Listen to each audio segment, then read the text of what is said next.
Hello and welcome to the Single Girl's Guide to Life, your weekly guide to single life living in your 20s, 30s and 40s. I'm Chantel the Coach, a single life empowerment coach that helps women to embrace their single lives. From living alone to self-love to dating if you want to, I help you to realise that you can be happy and fulfilled in your single life and that you don't need to be finding a partner just to be happy. It could be something that you want, it could be something that fits into your life, but is not the be all and end all. Now this week on the podcast, we are going to be talking about Mental Health Week. It is currently Mental Health Week in the UK from the 9th of May to the 15th of May 2022, and it's being hosted by the Mental Health Foundation. Now, when I first heard about Mental Health Week, I thought, we've got to get something out on mental health and singles. But I've previously done that in episode 33 on Are You Looking After Your Mental Health as a Single? So I thought, what could I do differently this time? What can I talk about in a different way that applies to singles? And it was obvious to me within a few moments that I would be talking about loneliness. And then when I looked up Mental Health Week on the Mental Health Foundation website, it turns out that that is the topic of interest for them for this Mental Health Week. Their tagline this year is "Together we can tackle loneliness." And they give a whole lot of reasons as to why loneliness needs addressing across the population. However, I'm going to be talking about it today in terms of you being single, potentially of living alone, and of how to manage feeling lonely when you're single. Now, the Mental Health Foundation tell us that 1 in 4 adults feel lonely some of the time. And there's no specific reason for it. In fact, there's lots of different reasons that we can feel lonely. And the longer that we feel lonely, the more at risk of mental health issues that we are. So it's important that we address this and look at this together. And I think that message that they've gone for there is pretty key, but I'll dive into it a little bit more. Now, if you didn't know already, loneliness can be detrimental to our health. It is, in fact, worse than obesity in terms of the effects it can have on you long term. And it can also increase the likelihood of death, the likelihood of heart disease, and it's just not great. And you might think, goodness, I didn't really know that loneliness could affect me in that way. But that is the point. That comes from campaigntoendloneliness.org. Is the idea that we don't realise this thing that makes us feel disconnected, that we don't belong and like we're on our own, has such a detrimental impact, or could have such a detrimental impact if we don't do something about it. Now, I want to be clear here.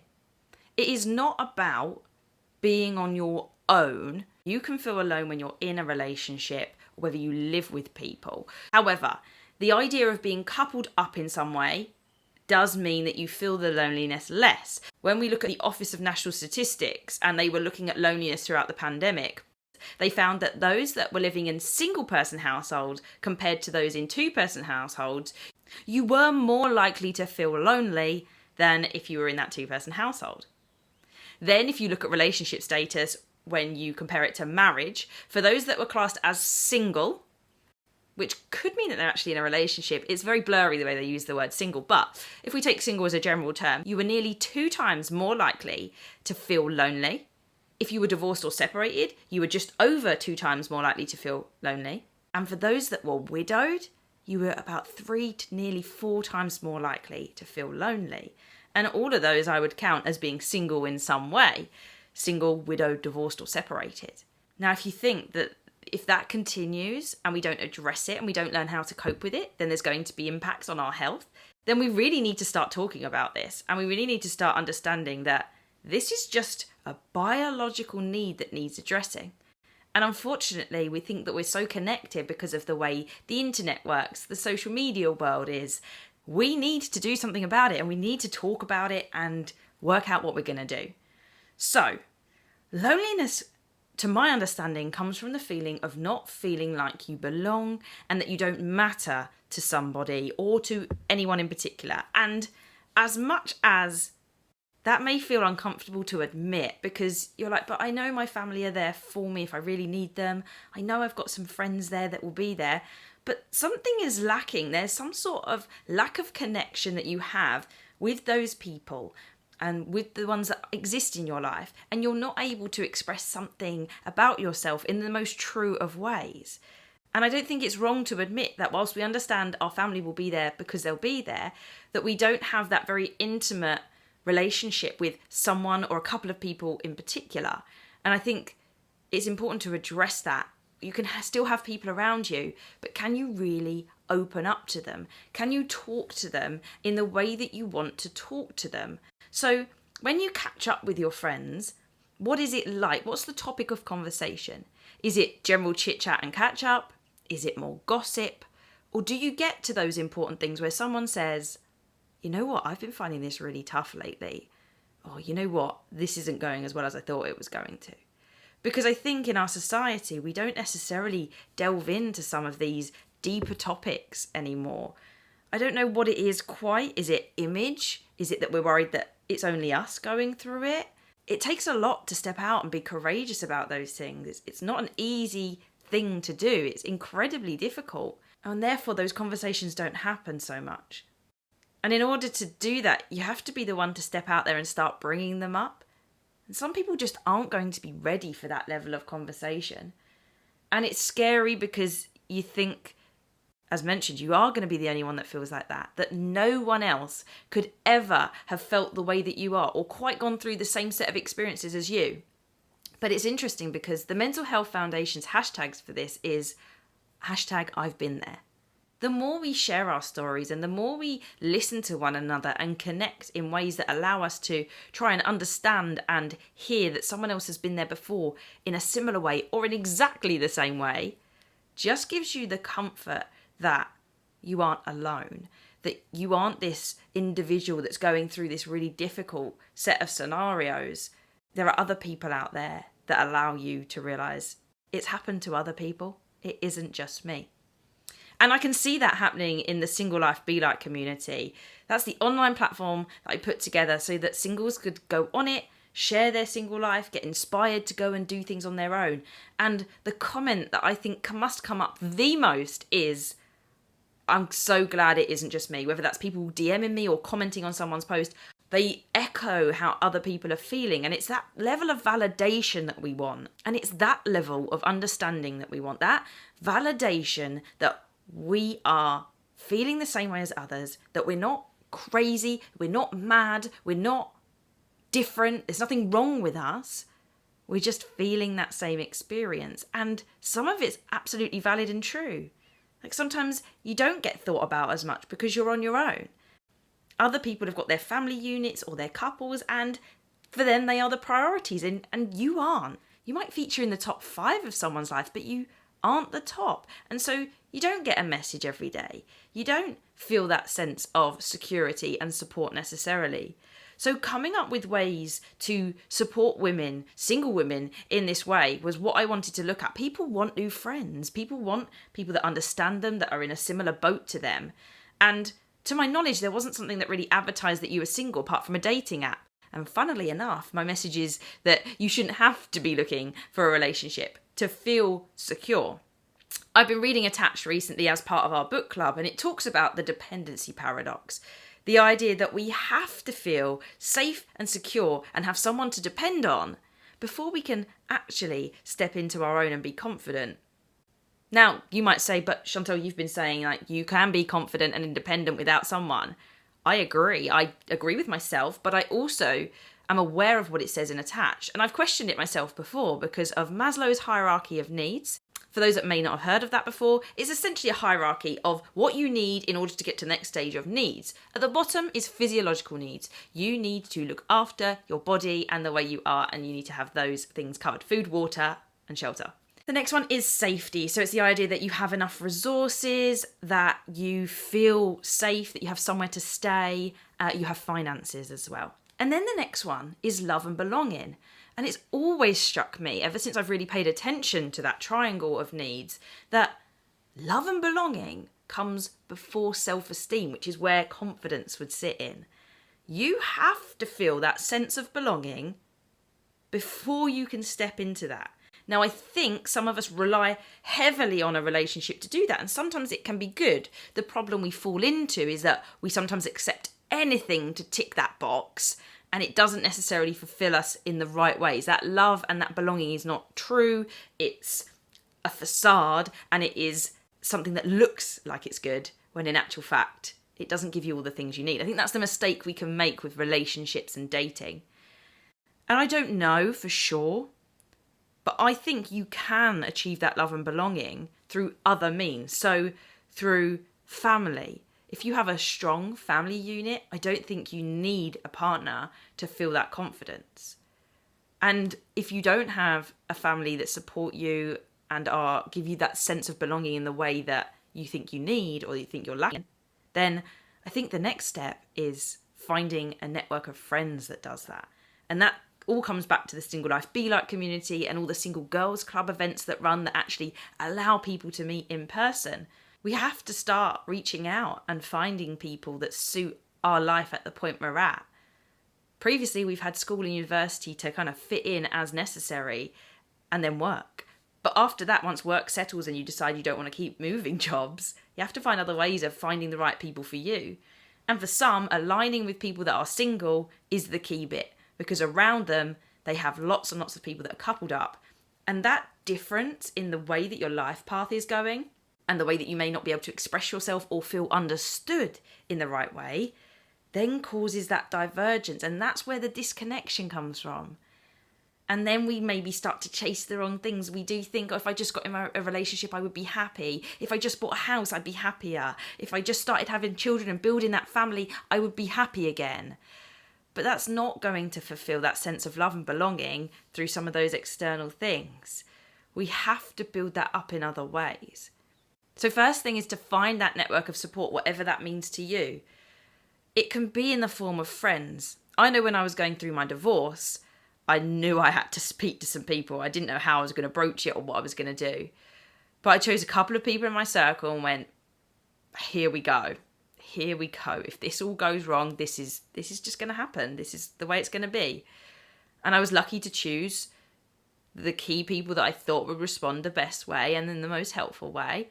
And they did. And to this day, 2.5 to nearly 3 years later now, they're still the ones that are closest by my side. And why is that? Because in my time of absolute need, I opened up to them and they fulfilled a very special role in supporting me through that. And I think in return, they understood how important that place was. And since then, they've been there for me. And in return, there have been times when they've lent on me, whether that's through family circumstances, through relationships, through interactions with friends, just in general. From that point on, we've been there for each other. And I'm not going to say that they're going to be there for me forever, in the sense of they could move countries. They might have families one day that detracts their attention. Doesn't mean they won't help me if I ask and they can be there. And it doesn't mean that our dynamic as friends won't change. But it does mean that I had that network of support. And I look to maintain that with those people and others that I've brought in as a way of supporting me to do that. Then talking about single life so much, the anxious attachment style. I can't believe how many people respond to that on TikTok. Anytime I talk about my anxious attachment style and my lived experience of it on TikTok, the comments and the likes are flowing. And why is that? Because we don't talk about it enough and we feel seen and heard. We know the TikTok algorithm is so powerful. And it pulls that information to you and you go, finally, someone is talking about the way I feel and they get it. They are having that experience when someone doesn't text back and you feel all that panic and that rush and that worry. That's what an anxious attachment style feels like. And it can sometimes feel like it's going to kill you. It feels horrible. But we feel like then we realise we're not the only ones. And we feel seen and heard because someone has been able to talk about that experience as well. So it's finding the people and then having the courage to open up and to talk about how we feel at any point. And interestingly, it's something that also feeds into my dating life, because not that this is about attachment styles, but it is also about being vulnerable and creating connections. It's then how I communicate about how I feel, even in early dating, which would freak some people out about the fact that I'm going to communicate how I feel to that person. They have to know to some degree that I feel anxious about this, and it might not be anything they've ever thought about. But once you start to get used to talking and communicating, your needs and feelings to anyone in an effective way, and you build up the bravery to do it because it's horror, it's scary, then that's where I think we can start to feel less lonely. And if people know that you're specifically feeling lonely, then they can also understand that you might need some check-ins sometimes. And those check-ins don't have to last forever. For those that know, I quit my job at Christmas, and I had an intense experience of a fear of abandonment, and I would associate loneliness with it too. And it was tough. There was a lot of tears, and there was a lot that went onto this friendship circle big time, to the point that people were checking in daily and they were popping round to make sure I was okay, to spend time with me, even though that spending time specifically didn't necessarily solve everything. We sometimes get it wrong and we think that spending time with people will solve our loneliness, and that's not true, because as I then left those people, sometimes the tears massively rushed back because obviously I knew I was going to be on my own again, but also sometimes it's because I actually hadn't been brave enough to talk about how it was that I felt. Yes, I'd gone round and spent time with them, but sometimes the difference was in crying it out, in having a hug, and in talking about the actual things that were going on in my mind and the actual things that I was worried about. So I was worried about friendships changing. I was worried about being forgotten. I was worried a little bit about money initially. That soon passed. So that just accelerated and exaggerated the feeling. It wasn't necessarily the loneliness, but then I feel like I'm dealing with all of this on my own. But the best thing I could have done in that scenario was talk about it. It didn't solve everything, but it started to help. I was doing everything else as well. I was getting up in the mornings, I was eating fairly well, and I was going to the gym. And some of that didn't solve it. I then had to start talking and sharing and being vulnerable, which is the whole concept of Brené Brown's book, Daring Greatly, and how to create connection and depth and to actually be vulnerable with one another. And to not be afraid of expressing your needs and how you want to do things and what you're feeling. And luckily, as women, we don't have so much conditioning to not talk about things. There is a stark difference between men and women in how they open up, sometimes because of the messaging that we've received. But it also means that in the statistics, it shows that women feel lonelier than men on average. And that's interesting, because if we talk more, how do we feel lonely? Or is it just that we're more aware of our loneliness and in tune with it? We're not hidden behind any facade. In order to not feel lonely as a single, you have to start building up your network and reaching out. And your network doesn't have to be single people. You have to find your sense of belonging in different ways. I have a sense of belonging in some of the work that I do within schools. That provides some sense of belonging. I have a sense of belonging with the people that matter most to me. They provide some sense of belonging, and some of my family members as well. I have a sense of belonging in the work and purpose that I do. I feel like I have a place in the world there. And it's not validation. What we're talking about is this kind of thing. Sitting and having conversations. Admittedly, I'm talking to a screen right now, but realistically, I'm imagining you in my mind and I'm talking right at you. How are you really finding single life? Not the pretend bit, because sometimes we can pretend that it's all good and that we're enjoying being on our own. And you're entitled to not feel happy at all times throughout single life. People see a lot of my videos and think that I'm pro single life and you can't be anything other than that and you couldn't possibly also want to date. You're allowed to do what you want in your single life. But that doesn't mean that you don't find it hard at times, that you don't feel lonely, that you just want that someone to message you at the end of the day and find out how your day was. Or, I think another big one is sitting at home on your own. You just want someone to watch TV with. My brother described it as sitting on your phones with the TV in the background and ignoring each other. There is something about physical human presence sometimes in that makes all the difference. But I know also that we find the lack of intimacy or physical interaction a challenge at times. That can feel like something we miss and we crave. And it actually falls quite low down on Maslow's hierarchy of needs. It's one of the first things that we feel we need. And so we have to address that in other ways, which I think I've done on the previous episode. But just to recap, embrace the hugs properly with people and ask for hugs. That can be very, very useful. Yes, you do a hug when you say hello or goodbye, maybe, if you're that kind of person. But one of my friends came round during the time where I felt most challenged by how I was feeling. And it was almost motherly. She gave me a hug, a couple of hugs, and I just cried. Sometimes it's that expression of emotion. Sometimes it's the reassurance that you get from that physical contact in that way. I don't need to be sexually intimate with someone to feel safe. It's the intimacy and the hug from a friend that can make all the difference.